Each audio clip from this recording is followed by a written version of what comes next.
De las tinieblas a la luz. Hoy estamos con Jefferson, un pastor que lidera acá en la zona de Santa Fe una gran iglesia llamada el Taller del Maestro. Y ustedes hoy van a conocer la historia y por qué se llama el Taller del Maestro. ¿Cómo estás? Bienvenido. Gracias, muy bien, contento de estar aquí. Me encanta. Jefferson, quiero que me cuentes tu historia. ¿Quién era Jefferson antes de liderar el Taller del Maestro? Wow. Jefferson, antes de ser quien es hoy en día, era un niño de las calles, un gamín, como lo dicen en mi pueblo, un muchacho que creció sin mamá, sin papá, en pobreza, en ruina, sin zapatos, sin camisa, mendigando, comiendo de la basura de las plazas de mercado. Cuando tú dices que creciste sin papás, ¿nunca los conociste? A mi papá jamás lo conocí y mi madre me regaló, me abandonó cuando yo era un bebé. Y te regaló a una... A mi abuela. Ella me abandonó, me regaló a mi abuela, crecí con mi abuela, con mi abuelo, pero a los 6 años, casi 7 años se muere mi abuelo, y a los 7, 8 años ya empezó las calles. Empecé a vivir con personas de calle, drogadictos, ladrones, delincuentes, indigentes. Empecé a vivir y a conocer el mundo de las calles, un mundo fuerte. Cuando tú empiezas a tomar el mundo de las calles, ¿por qué lo empiezas a hacer? Tenía muchos vacíos y normalmente uno quiere como que llenar vacíos. Hoy en día lo entiendo, lo comprendo así. Yo tenía un vacío fuerte en mi vida. El vivir en pobreza y en ruina me hacía sentir diferente a otros. Ver que otros tenían un par de zapatos y yo andaba a pie descalzo, por ejemplo. Ver que otros tenían ropa y yo andaba sin camisa, solo en un short. Ver que otros tenían comida y yo tenía que ir a mendigar. Todo eso hace que yo tenga una reacción. ¿Y en qué ciudad estabas cuando tú tomaste esa decisión? Bueno, yo soy de un pueblito de Antioquia, donde estuve más o menos hasta los 12 años, porque estando allí y de esa edad, empecé a meterme en bandas delincuenciales, empecé a estar en pandillas, en drogas, fumando marihuana, delinquiendo, y me metí en problemas de tal manera que mi nombre estuvo escrito en las mal llamadas listas negras, cuando hacen limpieza social, y mi nombre estuvo escrito ahí también, y por obvias razones me tocó emigrar del lugar para que no me mataran. Y eso empezó a generar en mí ser un andariego, porque me convertí en un andariego. Me conozco casi todo el país, andando en las carreteras, mendigando de pueblo en pueblo, de ciudad en ciudad, autostop, en un camión, en un tractomula, en un trailer, en lo que fuera, caminando, como sea, pero llegaba de ciudad en ciudad y hasta que llegué a Bogotá. Duré en las calles hasta los 15 años más o menos. ¿Cuánto tiempo, pasó para que tú llegaras a Bogotá? Unos 7 años, más o menos. Wow, Sí. hartísimo. Sí, mucho. Y todos esos años los viví en la calle. Todos esos años aprendí algo, que la ley de la calle es la ley del más fuerte. La ley de la calle es la ley del más fuerte, donde si tú quieres sobrevivir tienes que ser fuerte, tienes que ser más fuerte que otros. Sí. Y empecé ahí a conocer calle, gente de calle, donde me enseñaban, aprendía y así pude sobrevivir todos estos años. ¿Y tu abuela? Murió. En el transcurso de los 7 años. Mi abuela muere recién yo llego a Bogotá.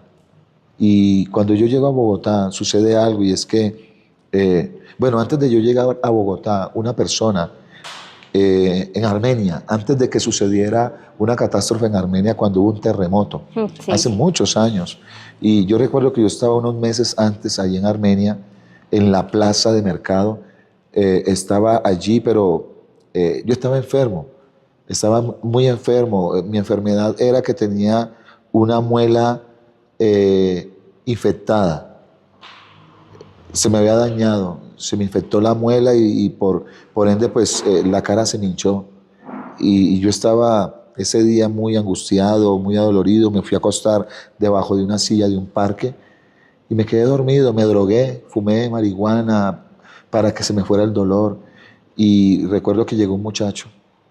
Me dijo, hey, estamos repartiendo comida. Oye, ¿tú que estás ahí? Por favor, ¿tienes hambre? Yo tenía la cara hinchada. Y le dije, no, pues tengo mucha hambre, pero no puedo comer. Tengo 3 días así. Me dijo, no, yo sé quién te puede sanar y no solo sanar, sino también salvar. Y eso me quedó como sonando y como así. Y no, es que Dios puede transformarte. Cristo te puede sanar, te puede liberar. Sal de ahí que te tengo comida. Yo le dije, yo salgo si me das 2 platos de comida porque tengo mucha hambre. Y salí, oró por mí, me dio los 2 platos de comida, pero yo no podía comer porque mi cara estaba hinchada. Otra vez me fui allá al lugar y cuando me desperté, porque me dormí otra vez, me desperté como a las 2 horas. Tenía mucha hambre y me comí el primer plato de comida rápido. Y cuando iba en la mitad del segundo, yo dije, ay, yo puedo comer. No tengo, y cuando me toqué, no tenía la cara hinchada.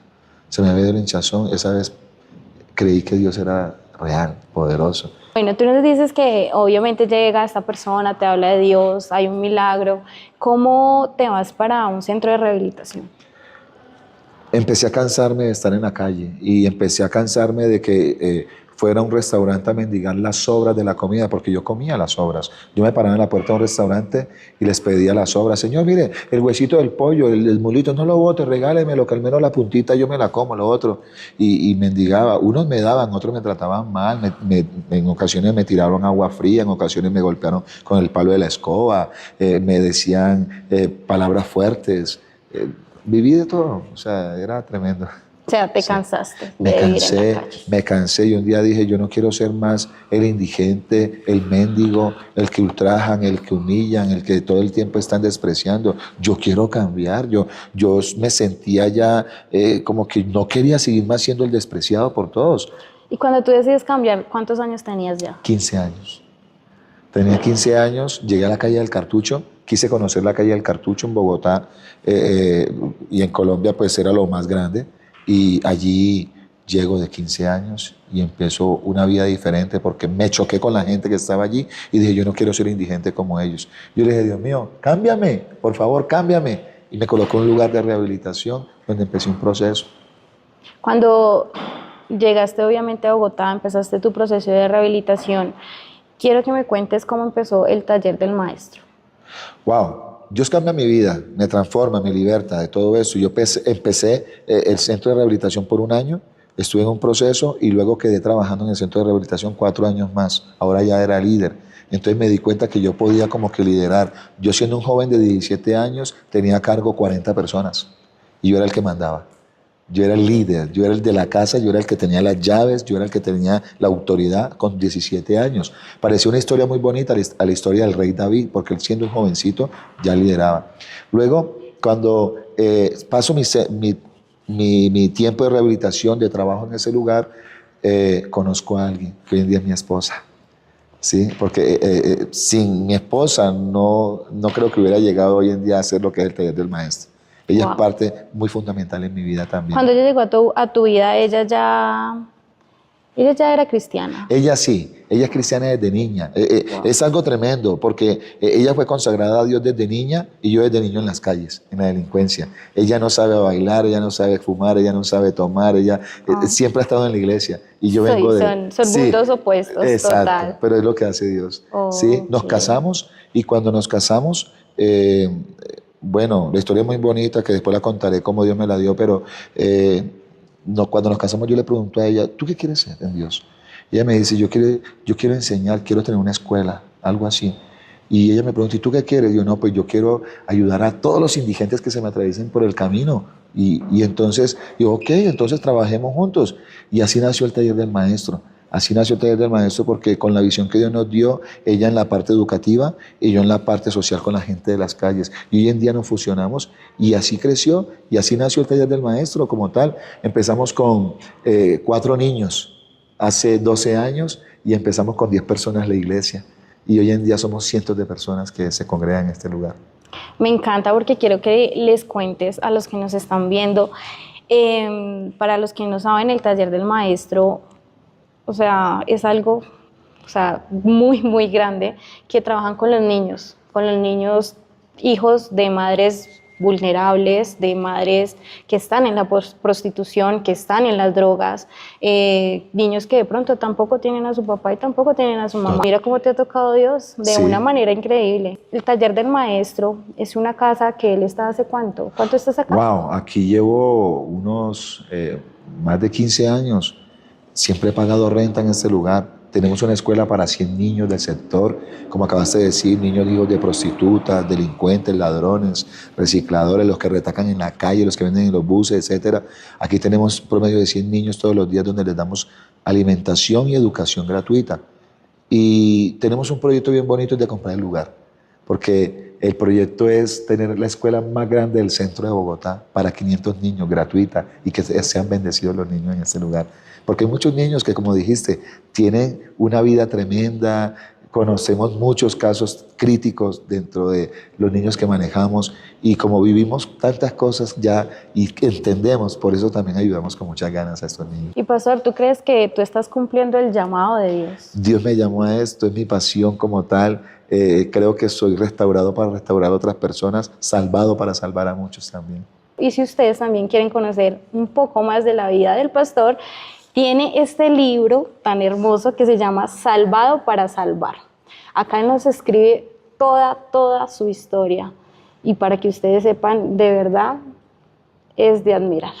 Así que nos vemos en una próxima. Chao.